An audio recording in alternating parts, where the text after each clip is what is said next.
Sejam muito bem-vindos ao Leffler Talks, o podcast onde a escola vira conversa e o conhecimento vira bate-papo. Eu sou Bia Flores E eu sou Catarina Chaves. e no episódio de hoje vamos nos aprofundar no mundo da neurociência, como o cérebro aprende e como ele realmente funciona na hora de estudar. A gente vai conversar hoje com quem realmente entende do assunto. Ele vai explicar por que e como o cérebro aprende e se desenvolve.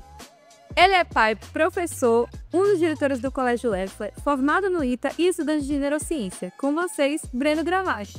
Tudo bom, gente? Prazer estar aqui com vocês. Ter esse bate-papo legal com esses nossos alunos que a gente possa contribuir bastante. Muito obrigada, Breno, pela sua participação. Então, pega seu fone, se ajeita aí e bora com tudo. Vamos nessa.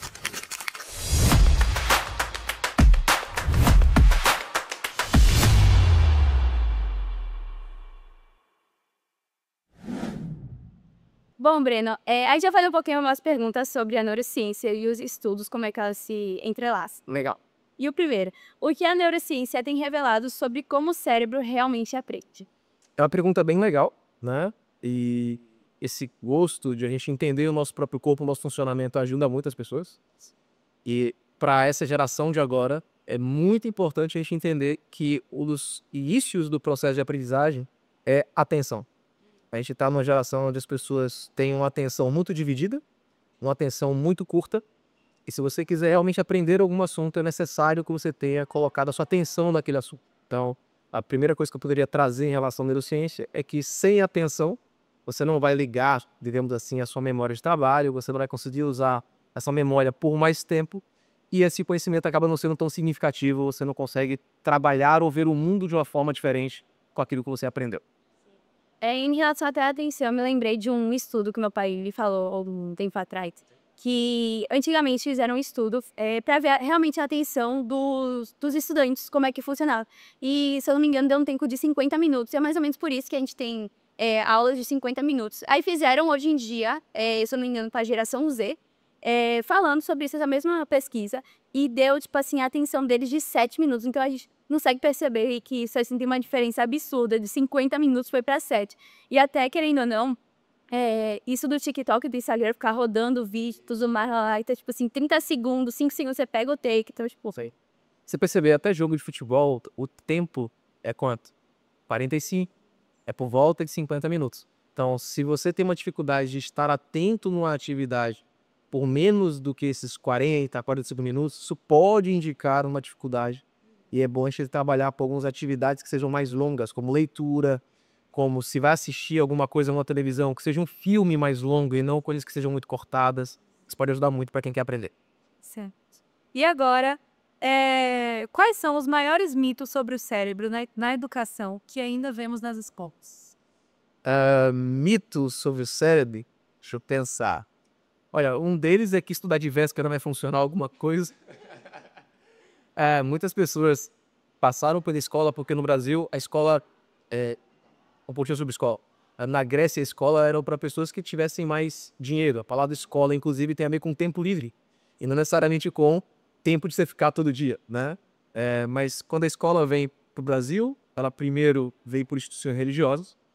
E você tem essa intenção, com o passar do tempo, de que a escola seja universal. Ou seja, que todo mundo possa ter acesso à escola, uma vez que quem tem acesso à escola tem condições de trabalho, de emprego e de vida, né? Então, um dos mitos que nós temos é de que a escola tem que se voltar para si mesma. O aluno que estuda para fazer a prova da escola, quando no fundo a escola deveria estar preparando você para o mundo, né? Então, estudar de véspera faz com que você tenha um fake resultado. Você acaba tendo um resultado de uma prova, mas aquilo não vai necessariamente significar uma mudança na sua vida. Não quer dizer que se você tirou 9, 9,5, 10 na escola, fazendo esse processo de estudar na véspera, que você vai ter a capacidade de enxergar o mundo diferente e, portanto, ser atuante, ser eficaz e sua vida ter um significado mais importante. Isso realmente acontece muito, inclusive, até mesmo comigo já aconteceu, tipo, você estuda na semana da prova, deixa, tipo, o resto tudo de si pra cima pra você conseguir focar pra prova. Mas realmente é isso, né? A gente conseguir ir construindo desde o momento que o professor já deu o assunto pra gente poder... Tem um mito muito importante, que é interessante até, não sei se o público são somente os jovens ou os pais também. Nos últimos, talvez, 10, 15 anos da educação, as pessoas acreditaram muito de que não era necessário repetir para se aprender, né? Houve um combate à repetição, aquela ideia de que nós não seríamos robôs, que estudantes têm que entender o propósito pelo qual estão fazendo, e meio que a repetição foi colocada de lado, né? Porém, estudos na neurociência mostram que o aprendizado é mais efetivo quando você repete, quando você toca naquele assunto várias vezes. Então, acaba retornando de novo aquela ideia de é necessário ver mais de uma vez para que aquilo realmente faça diferença na sua vida. Então, você que estuda matemática, por exemplo, entenda agora por que você repete, para que você tenha o alfabeto matemático, o ferramentário matemático, poder usar isso na sua vida. Fazer uma questão só não é resolver.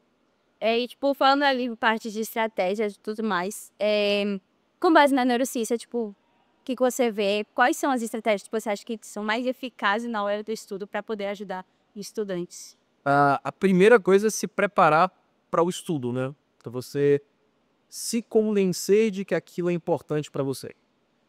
O nosso cérebro é muito inteligente, então se você acredita que o que você está fazendo é doloroso ou é chato, ele tem uma tendência a não reforçar aquilo na sua cabeça. Então, cuidado, nunca fale que eu odeio tal assunto ou não vou aprender tal coisa, você acabou de preparar o seu cérebro para não aprender, né? Então, a primeira coisa importante é se convencer de que aquilo é importante, gastar seus 5 minutos ali pensando no o que aquilo tem a ver com o seu propósito de vida e com o que você escolheu fazer. O segundo ponto é você estudar avaliando o seu estudo. Então, estudou uma página, faz um pouco de exercício, verifica se você realmente aprendeu aquilo que está ali. Algumas pessoas que têm hiperfoco conseguem ler muito e reter bastante conhecimento. Mas às vezes os estudantes estão lendo algum assunto de matérias que tem mais textos e eles chegam no final de 4 páginas de texto e não se lembram mais do que aconteceu na primeira página. Então vale a pena, a cada página que você estuda, se perguntar, realmente tem disso aqui? Usar os marca-textos, aquilo é efetivo para mim? Então, e fazendo mini avaliações do seu aprendizado para verificar se tudo certo. Bom, antes da próxima pergunta, a gente gostaria de agradecer ao curso Interseção, que está apoiando a gente aqui nesse primeiro podcast. É um curso onde ajuda os estudantes a realizar seus sonhos de passar em vestibulares, tanto no Brasil quanto no exterior. Ele atua desde 1991 e tem ajudado aqui estudantes variados e muito. É muito bom ver como os Interseção levam em conta como o cérebro realmente aprende, com metodologia ativa, foco no aluno e aprendizado com propósito. Aliás, Breno, você como professor do curso Interseção, já percebe mudanças reais quando vocês aplicam os princípios da neurociência no dia a dia? Sim, e com certeza. Eu sou parte da equipe do curso Interseção. É um curso que, primeiro, tem professores muito capacitados, conhecem muito dos processos seletivos, e a gente está dizendo isso porque é necessário ser especialista para trabalhar com algo que é específico, né? Que é um processo seletivo, e o curso de extensão ele tem isso. E a aplicação da neurociência acaba vindo muito da experiência do diretor do curso de extensão, para o diretor professor Humberto Prates, e que traz essa ideia de que o olho do aluno tem que brilhar, mas que os alunos também precisam praticar. Então, o curso de extensão trabalha muito com essa questão de precisamos fazer, precisamos exercitar, e os estudantes que estão ali usam essas técnicas para poder avaliar como eles vão performar numa prova, né? Por isso os resultados, por isso que eles conseguem aprovação no ITA, no IME, na USP, no Unicamp, na UFBA. Muita aprovação, mas com muitos estudantes que querem aquilo, eles já têm essa motivação de querer, e estar num ambiente onde as pessoas têm foco, as pessoas têm um objetivo, isso ajuda muito. Aí, falando da neurociência, tem algo chamado de neurônios espelho. Então, quando você está num ambiente que você olha para o lado e vê pessoas que querem realizar algo, você se motiva também. Isso é muito legal do curso de extensão. E dá para ver a diferença nos alunos? Dá, porque você percebe que alguns alunos vieram de práticas educacionais de não entenderem por que estudaram, e estar num curso onde os professores dominam o conteúdo, eles podem fazer perguntas mais profundas. E pode parecer bobagem, assim, mas isso não vai ajudar no vestibular. Vai, porque ele acaba tendo a capacidade de responder questões que serão diferentes na prova. Quando você realmente aprende um assunto, se muda um pouquinho uma questão, você começa a acertar. O professor Humberto, ele nos ensina, como eu disse, ele é diretor-geral do curso de Interseção, de que no momento em que o aluno começa a dizer eu não vou fazer questões de tal vestibular, é ali que ele pede vestibular. Por que isso? Porque os vestibulares vão mudando as questões e fazer uma questão um pouquinho mais difícil vai permitir com que você ache que a sua prova é mais fácil ou que se aquele tipo de questão cair na sua prova, você agora sente. Então isso é muito bacana que a gente teve curso de exceção. Muito bom.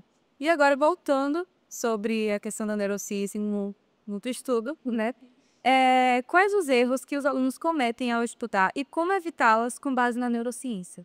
Então vamos lá. Primeiro erro é não estudar. A gente tem que estudar, não é estudar muito. Eu costumo dizer que é melhor você estudar bem do que estudar muito. Então, às vezes, a gente está estudando ou com o celular do lado, ou sem muito foco, né? Acho que vale a pena você marcar o tempo de estudo e você querer estudar aquela disciplina. Só, poxa, mas eu não gosto... vou dar um exemplo de disciplina que eu leciono aqui, eu não gosto de química.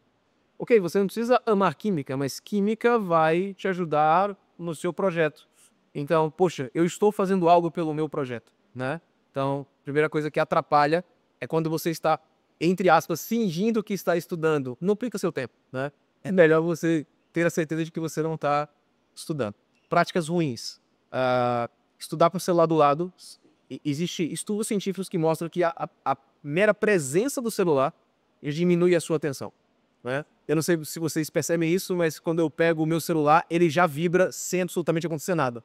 Então vocês já perceberam que alguns celulares, eles vão vibrar só de você colocar a mão. Fizeram um estudo de uma pessoa com o nível de atenção que ficava se a pessoa tivesse o celular só do lado e cai muito. Como a atenção tem a ver com o aprendizado. Acho que vale muito a pena você ter um ambiente separado para estudar, né? E acho que isso já é um bom começo para que você possa aprender. E, bom, pra gente encerrar, queria que você deixasse aqui algumas dicas que pode evoluir nos estudos dos alunos, que eles podem usar no dia a dia deles. Tá, dicas de estudo. Eu sou alguém que gosta muito de testes, né? Como eu trabalho na área de engenharia, então a gente sempre tem que estar testando o que está acontecendo com o nosso aprendizado. Então, se você quer ir bem numa avaliação, é importante que você simule essa avaliação algumas vezes. Os estudantes hoje têm acesso a ChatGPT e acesso a ferramentas que eu não tinha na minha época.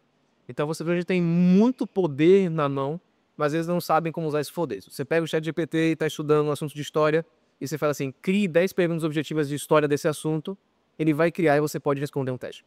Então você pode ir fazendo mini testes enquanto você está estudando. Acho que isso é uma dica que pode ajudar muitas pessoas e tem gente apostando nisso em educação assistida por IA. Para você que tem dificuldade de se concentrar, além do ambiente com menos distratores, tá? Se você tem um TDAH ou dificuldade de atenção, é importante que esteja num ambiente silencioso ou que você esteja estudando com colegas que te chame para aquele estudo. Porque colegas não, volta. Para o colega vai demorar mais, mas para você pode ajudar bastante. E acho que no final mesmo, todo estudante entender que antes de ser estudante nós somos aprendizes. Qual é o motivo pelo qual você estuda, né? Existe uma escadinha que a gente chama aqui na escola, não é uma teoria nossa, chama de rail, né? Que antes de você estudar, você tem que pensar em qual é a relevância do assunto, né? Que tipo de... Você tem consciência do ponto que você está no seu estudo? Você consegue repetir aquilo? E se você consegue se desafiar, se colocar para fazer questões mais difíceis, é muito importante. Porque você vai precisar pensar um pouquinho mais para resolver. Isso vai fazer com que você aprenda muito mais. Então, não se limite a estudar questões apenas do seu vestibular. Colocar um nível um pouquinho acima faz com que você se sinta mais confortável naquilo que você vai performar.